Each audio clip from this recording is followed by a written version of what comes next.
Jammu Kashmir union territory, जहां पर इंतजामिया के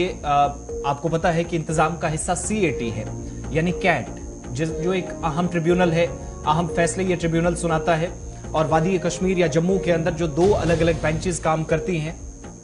उनमें मेंबरान की कमी थी, लेकिन इस हवाले से एक अहम ऐलान कर दिया गया है और 3 लोगों के नाम सामने आ चुके हैं। और कैट के हवाले से बड़ी खबर आपको बताएं कि 3 नाम जो है जिसमें सीएटी के मेंबर्स के तौर पर उनको जिम्मेदारियां मिली है और एक भारत सरकार की तरफ से पहले से ही जो नाम अभी तक सिफारिशात जिनकी की जा रही थी उस पर सदर हिंद की जानिब से साइन भी कर दिए गए हैं। 2 एडवोकेट और 1 जुडिशियल ऑफिसर है जिनको सेंट्रल एडमिनिस्ट्रेटिव ट्रिब्यूनल यानी सीएटी श्रीनगर और जम्मू के बेंचेस में बिलतरतीब जिम्मेदारी सौंपी गई है। एक नाम जो एमएस लतीफ का है, आपको याद होगा कि 370 की मनसूखी के बाद कई अहम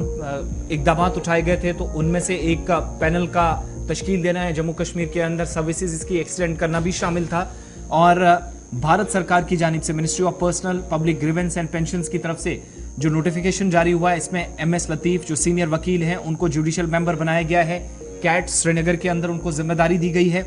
इसके अलावा संजीव गुप्ता डिस्ट्रिक्ट जज हैं, एडवोकेट राजेंद्र सिंह डोगरा, ये दोनों मिलकर जुडिशियल मेंबर के तौर पर सीएटी जम्मू बेंच में काम करेंगे। यानी एमएस लतीफ जो श्रीनगर सीएटी के जो मेंबर बनाए गए हैं, सीएटी श्रीनगर का वो हिस्सा होंगे, श्रीनगर के अंदर जो बेंच काम करती है, और जम्मू के अंदर जुडिशियल मेंबर्स की हैसियत से जिनमें सीनियर वकील राजेंद्र सिंह डोगरा हैं और डिस्ट्रिक्ट जज संजीव गुप्ता हैं। तो उन खदशात को दूर करते हुए कि इस बड़े इदारे के अंदर अभी भी तकर्रियां नहीं हो सकी थी मेंबर्स की, असामियां काफी वक्त से खाली पड़ी थी, कामकाज मुतासिर हो रहा था। और सबसे बड़ा मसला ये था कि अगर हाई कोर्ट बहुत सारे लोग जाते हैं, दीगर अदालतों का रुख करते हैं, सेशन कोर्ट्स में जाते हैं, डिस्ट्रिक्ट कोर्ट्स में जाते हैं, वहां मामलात मुकर्रर मुद्दत के अंदर हल नहीं होते थे, तो मसाइल का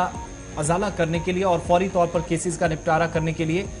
ये जो ट्रिब्यूनल है श्रीनगर और जम्मू के अंदर इसको जिम्मेदारी दी गई थी। इसका जब इनॉग्रेशन हुआ था तो उसके बाद फोकस इस बात पर था कि मेंबर्स कौन होंगे। एक एक करके नियुक्तियां भी होती रही, तकर्रियां होती रही, लेकिन चूंकि कुछ मेंबर्स की अभी असामियां खाली थी, बिलाखिर उनको भी फिल कर दिया गया है। अब मुमकिन है कि बहुत सारे जो ज़ेर-ए-इल्तिवा मुकदमात हैं सीएटी के सामने, बेंच के सामने पहुंचे हैं, वो जल्द हल हो जाए, क्योंकि कुर्सी पर कोई बैठा होगा तभी मामलात हल हो सकेंगे, ये सब जानते हैं। यही वजह है कि एमएस लतीफ, इसके अलावा सीनियर वकील राजेंद्र सिंह डोगरा और